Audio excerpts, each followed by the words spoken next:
Welcome to another episode of the Miss L.I.B. Diva Podcast.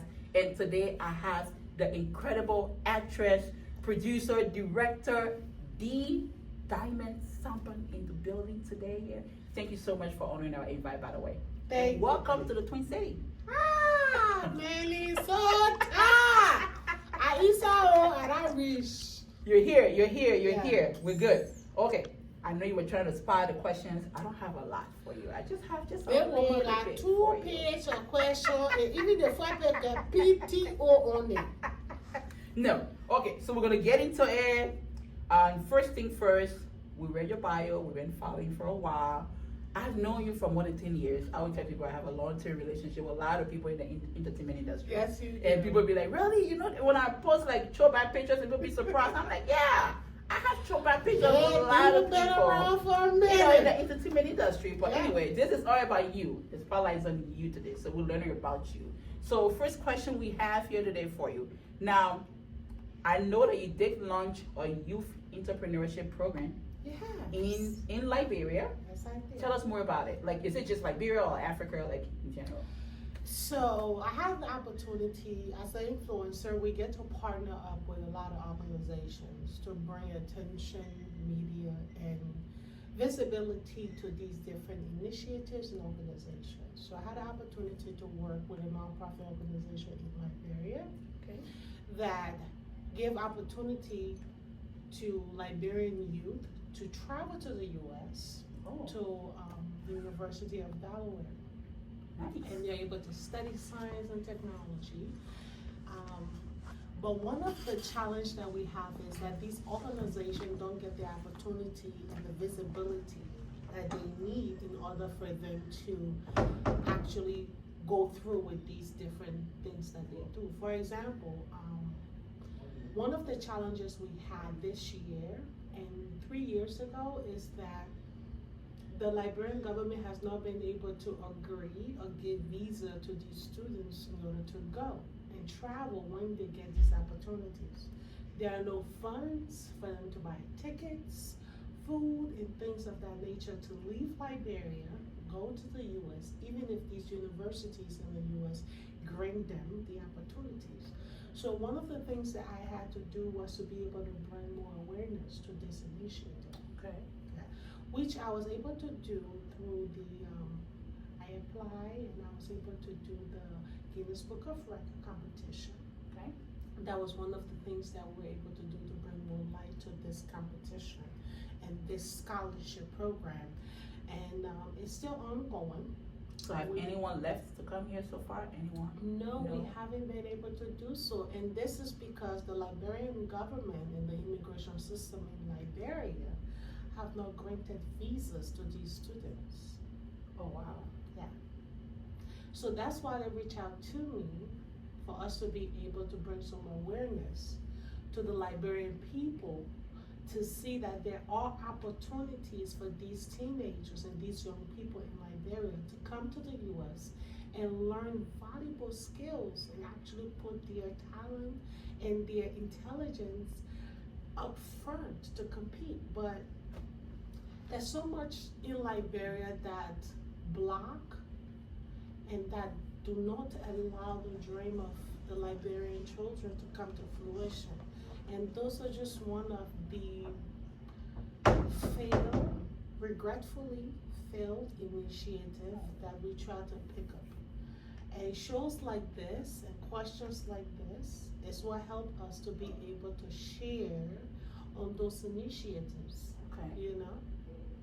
Like that. I mean, any help you need, please feel free to reach out to me. I definitely will do whatever I can to support the cause because I think it's a good thing. Thank you so Now, the next question is, you're also the founder of the Coming to America recent project with the Motherland Connect, the Lagos Experience, which is now on Amazon Prime. I watched it, by the way. I watched it. But you know what I got from it? Yes. I don't know what I got angry. Yeah. I got angry watching it. And I got angry for you guys who have not seen it, go and watch it. It's on Amazon Prime. It's really good. I got angry when I learned, whatever the guy or the chief that were in that town, when I learned he was selling his own brothers and sisters into slavery. I'm like, okay, no. It this be is not your happening. own people. I'm like, what? It be your own people. I'm like, what in the world? Like, I've heard that as a Roman, but I never thought it was true until you guys actually visited that spot and was in his, I think his son was giving you guys that. Sure. But that is a good project, by the way. How did that come about? Like, what connected you to that? So, us as Liberians, one of the things that make Liberia so great is her initiative to promote and take the ideology that is Pan-Africanism to Africa. And Liberia have had the opportunity throughout the years to teach other Africans how to be liberated. From Ghana to Nigeria to South Africa, Liberia as a nation has been at the forefront of educating people on what liberation looks like as an African country. Because we're the oldest. We are the We've oldest. never been colonized by any other country. Exactly. And with that spirit, we're able to talk, teach, educate what liberation means. And we're able to bring the awareness of colonialism and teach Africans how to liberate themselves from our colonizers. And because of this, I've always felt a deep connection to Black Americans. I've always felt this sister brotherly love for our Black and brown people in America. And this is what makes somewhere like Minnesota so important. Yep. Because here is where we have the largest Liberian population that carries the Pan-African spirit of what we envision Africa to look like, a united Africa with power and purpose and people that are thriving. And when I learned about that, because I grew up in America, I went to high school here, college here, graduated, so I'm the proper African American. Right. You fit the description. And a lot of Liberians, that's what make us special, because we can connect to Black community than most Africans, because they are our ancestors, to be honest. Yeah. And when I learned about that, that changed me, Rachel. It really did. And the heartbreaking part when that happened was going back to Liberia for the first time. This is 2020. First time. So wait a minute. So you left Liberia at what age? 8, 9 years old. And you returned in 2020. Yeah. You're already a woman. Oh wow. Grown woman. Oh, let me tell you a story about that. I was like, I am not going to die in America. When they shut down America, I was like, wait a minute. This America, during the COVID, yeah. the land of milk and honey, baby. They shut this shit down. Sorry. Okay. I'm a little salty. They shut this thing down, girl. I was like, you know what, Jesus? I cannot die in this country. You're going back I'm home. going back to Africa. And that's how you took that trip. Wow. That was the trip. Why was that like though? I was first scared. time when you arrived, like I was breathing scared. that air. I was from scared. Africa. I was still scared. Why were you scared? It's Africa. I still don't get it. Why were you scared? It's Africa. Like, So when you hear all these horror Africa stories? has the most. Okay, so when I went to Africa, it's when I really experienced the thing called dualism, meaning there's good and bad everywhere you go. Oh yeah, absolutely. We've seen the hoods, we've seen the waters, we've seen the homelessness, we've seen the suffering that's in America when you live here as an immigrant. Because we are the closest to those tragedies than the other part of America. Yeah. And then you go to Africa. And it's different, but it's yet the same. Because we see the poverty, Yep. we see the suffering, we see all the things that can be right, but they are not right, right? Because we are Americans and we know the difference. So going to Africa was heartbreaking. It was a homecoming. Okay. And it was me getting into who I was. Did you connect to the people back home, like your family? Goodness. I saw my family. Because first of all, when you're in America, especially when you become Americanized, this is the best way I can say it. Very nice. Because all my African people don't know what I'm talking about. But when you become Americanized and they start speaking the series, you you realize that you're really not as African as you thought you was when you go back to Africa. Okay. Then you realize that you're not American at all when you get back from Africa. And then you gotta figure out where in the middle you fit comes to dualism. I got it. So after going through that, I wanted people to experience that because, like I said, I went to high school here, I went to college here, and I've met a lot of African Americans, and I've met a lot of first generation Africans. Those are the kids that are African parents and born here. And they grew up here, raised here, they have American principles and ideologies, and they think a lot of African things don't make sense. And I agree.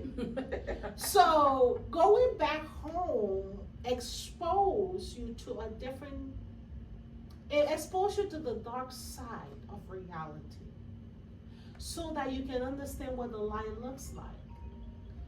And what that means is, I went to Africa on a fairy tale. And you were hit with reality. It hit me like a ton of bricks. I was like, wait, is that What is this? Yeah, I was there 2022. Well, I went back 3 times already, but my last visit was 2022, and I haven't gone back since. Yeah. You realize that America is America and Africa is Africa. And that's just that. It's just what it is. And you got to love the people from that perspective. You got to appreciate them from that perspective.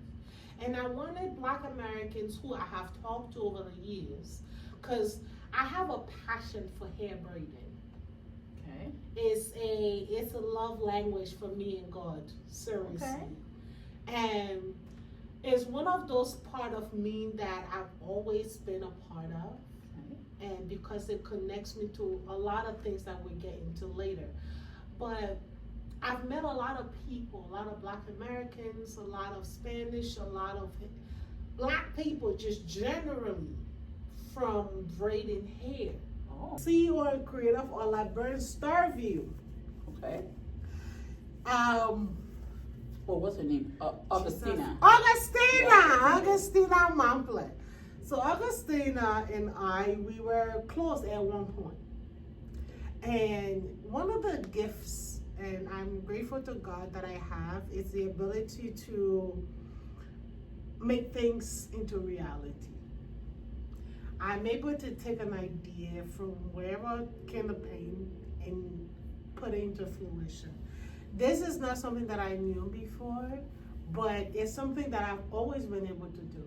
So a lot of times when I work with people and they say that man is hard to work with, it just means literally, and I'll tell you on my full chest, it means that I saw an issue when I came in and I tried to help to fix it, because I have a brand and I have a me and a consciousness to protect into what I deliver, right? And sometimes a lot of our people, we don't have that same level of understanding or wisdom to do that.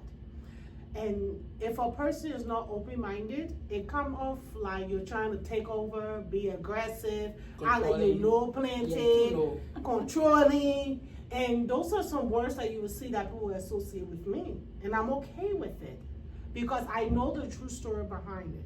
But I will tell you that I am the visionary of LIB Starview. I still have the handwritten plot. Do tell something. I She's still dropping some have- tea. Okay. I still I have. gotta sit good for this. But because- I'm not greedy. Okay. That's So something what about- happened? What do you mean you like to bring, or you like? Well, so back in the day, Okay. right, I used to do interviews. Because for me, my interest had always been film. So behind the scenes, I would interview celebrities, I would go to movie sets, And at the time I was working with BS Pro. This is Sean. His name is Sean. It's a Liberian DJ back in the day. And Sean wanted to do, he had this TV network. So we'll go to. Is it Sean the Beast? Sean the DJ Beast. Sean. Oh, yeah, he's in Atlanta. That's Yeah, you know Sean the Beast. Yeah. These are veterans, okay? I'm talking about Zemo. I'm talking about some of the first people that even brought Afrobeats legends like the band to America. So we were the pretty girls that would go and pick them up.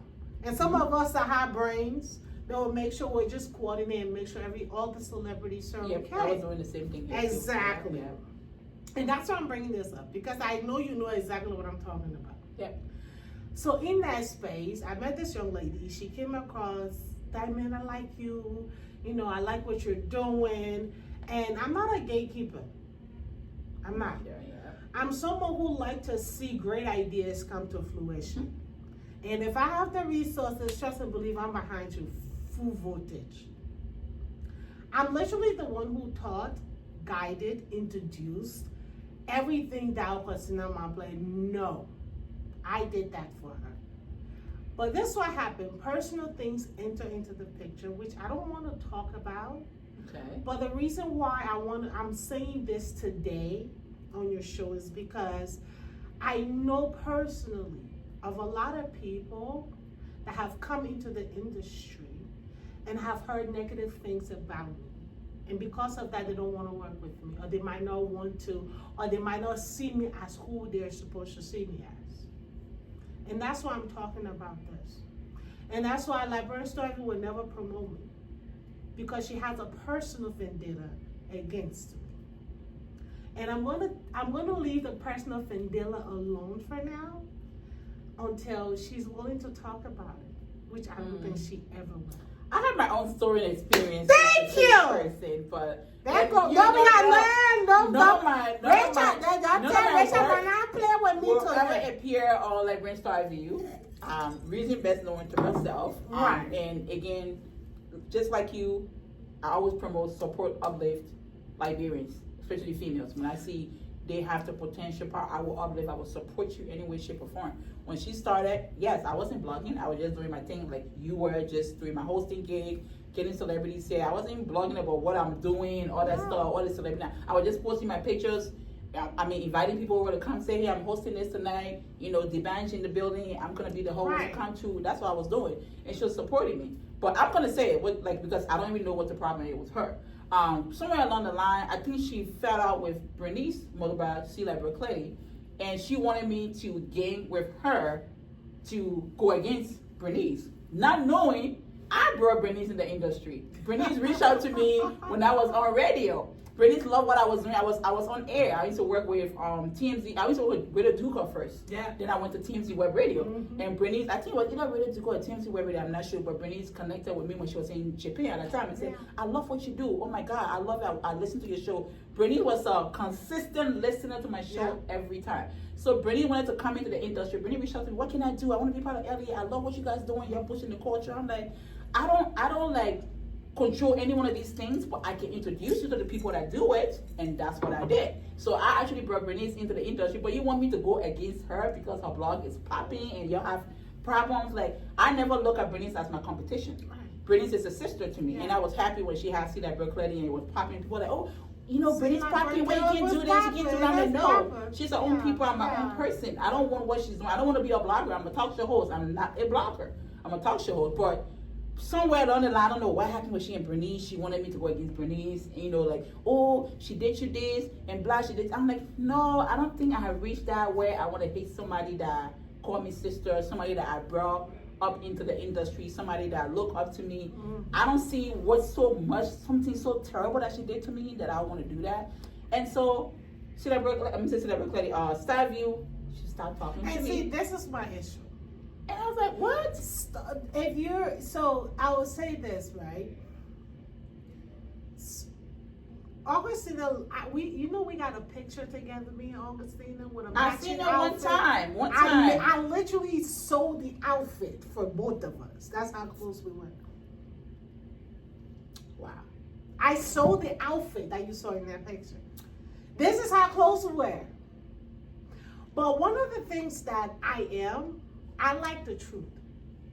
Now, what I heard was the guy she was dating or had a baby by was your dude, or you and the guy was talking before. The devil is a what liar. have you? But it was because of that guy. I don't know what his All right, name let was. me say this. Let me say That's this. what I like real Oprah shows. So we're going to be clear.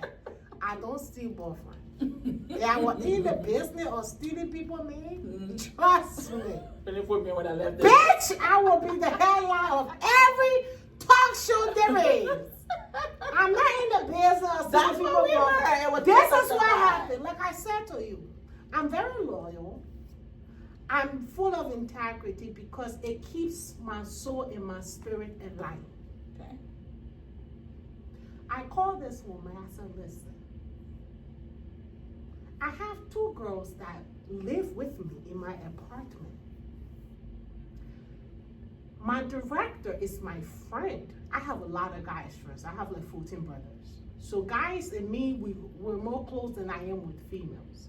At this point in time, her dude was doing something foul with one of these 2 women that live in mine. Oh, okay, okay. So I called her. I said, listen, this is what your father is doing. I don't approve of this. And when I tell you that at this time, it got so bad that my family, my mother, my brother, my sibling, I was in a fight with everybody because for me, I'm not Jesus. But what I'm not going to do is not be loyal to the people that it's important Okay, to. wait. So you call her I and call told her. that he I was said, messing with listen, the girl? this is what your person is doing. I don't approve of it. And what did she say? She cut me off. No way. That's what happened. All because you came up to her and tell her what her dude was. Until behind today, that. I will tell you that the person that she was doing it with is still someone that's close to me. She's still a friend of mine because I had to tell her what you're doing to us wrong. That's who I am. I tell you the truth. See, wife, it's, Because it's you bad can't to beat, listen to gossip you and can't rumors beat out there. me. You can't beat me. I am 5'11", 200 plus pounds. I know martial arts and taekwondo. And I know how to, can you call me for real? So you weren't dating the dude. It was I somebody who was dating the dude never, and you told her. Ever. And then she. Like I That said don't really- earlier, I don't see nobody boyfriend. That don't make no sense at all. And let me tell you how true this is. I went to Nigeria. This was like 5-7 years ago. I went to Nigeria, and me and this man, we connected. He had me in films. He introduced me to a lot of. I see some You kind saw- of thing you and saw a he. picture. What is his name again? We can't- Whatever it is, I don't know. Okay, he's a good guy. The Wow. truth is, there was an issue.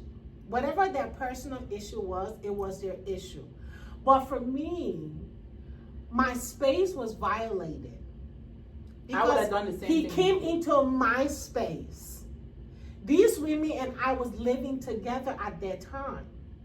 So it wasn't like they were going to hotels or whatever. It was coming. It was to in home. my home. Oh no. There's no way I'm not going to tell you as somebody who I saw as my little sister, my friend.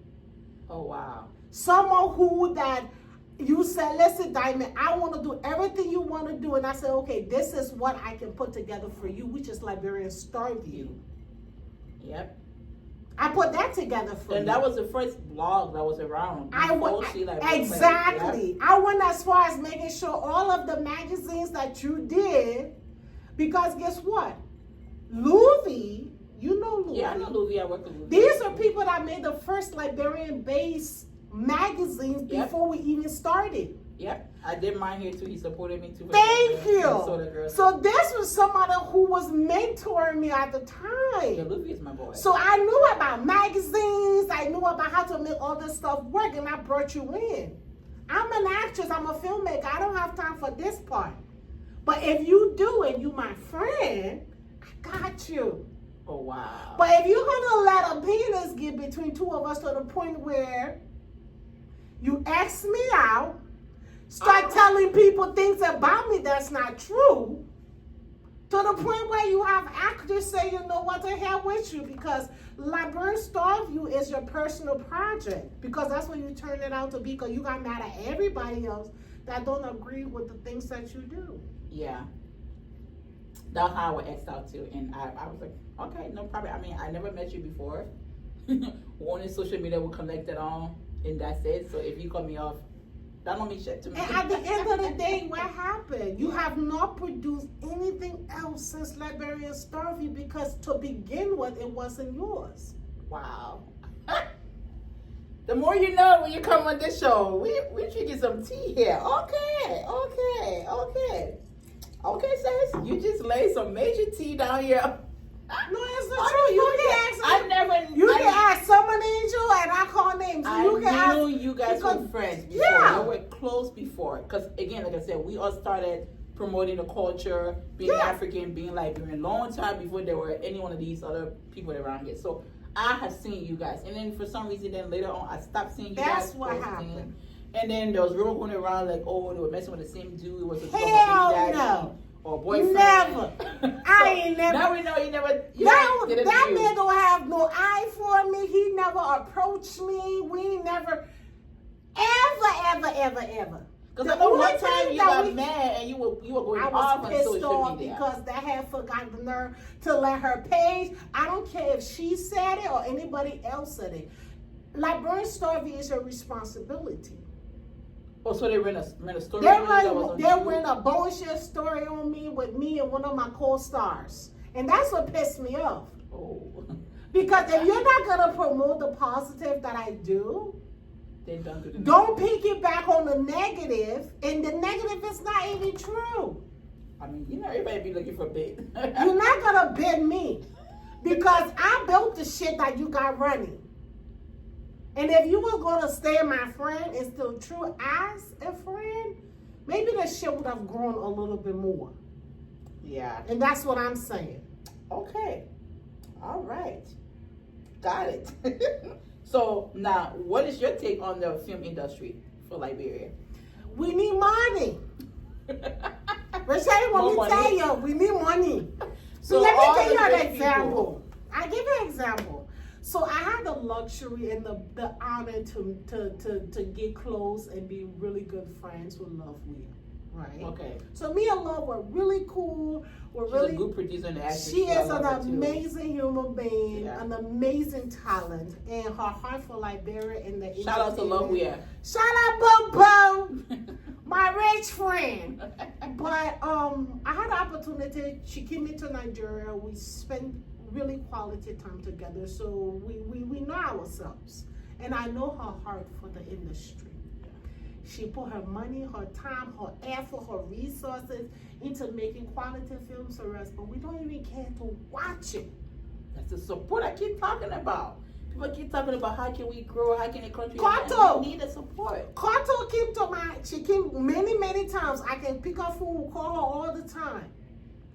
As much as you don't see, I don't share Kato, or Kato might not share me on social media, but a lot of us have really good human being relationship. Because we have a struggle that we all share, like you. Our people need to support and respect what we do. That's why I will go to Nigeria. But that's what I told the person. I kind of like, she's right to go there. And I always tell people, like, my popularity, it was a Nigerian guy that gave me my first break. Yes. He was the one that saw something in me. Yeah. For being in this country for 25 years plus. Liberians never saw anything in me until this dude put me on the platform. I was so nervous. And I would give it out to you. Shout out to LIB Entertainment. LIB, I owe you everything. I owe LIB everything because LIB gave me my first break. I hosted my first concert ever with Timaya back in the early 2000s. Yes. With 1,000 people plus in the auditorium. My very first one, and I was nervous. I'm like, I can't do this. He's like, yeah, Richard, you can do this. I put you up there. And since then, he gave me gig after gig. I started hosting big concert, Flavor, on Timaya, Bracket. Oh my God, you name it. Yeah. Like, I started hosting those events before Liberians actually started recognizing me. So that's what I tell people, like, I'm not a Facebook talk show host. I keep telling you, I'm not a Facebook celebrity. I was around before there was Facebook. I was around before there was social media. Yeah. I mean, social media is a good thing. Don't get me wrong, but I don't gain my relevance from that because I already was a brand. I already made myself a Nigerian person. Actually did that. And I had never even been to Nigeria, but this dude saw me in Minnesota. You gotta come. In Minnesota. Girl. And he invested in me. And up to this time, every time he come across my page, he'd be like, look at my little girl, Rachel. I see you still trying to come back in the game. Why did you leave? And I'm like, you know what? I got to take a break for myself to rejuvenate, re-examine myself before I come back because I have my own struggles going on aside of like, the whole entertainment thing. But I want to say like, Nigerian supported me before Liberian started. And I will add that there's just a few Liberians that have understood what business in entertainment means. And someone like Purple Rose is one of those people. Oh yeah. Someone like Prince Waye is one of those people. Yes. Sean the Beast is one of those people that got it from the beginning. Zemo is one of those people. And I keep calling these people names because these are the people that give us courage to do what we do in our community. And even though sometimes our community don't understand that they need people like us, but that's why we are here.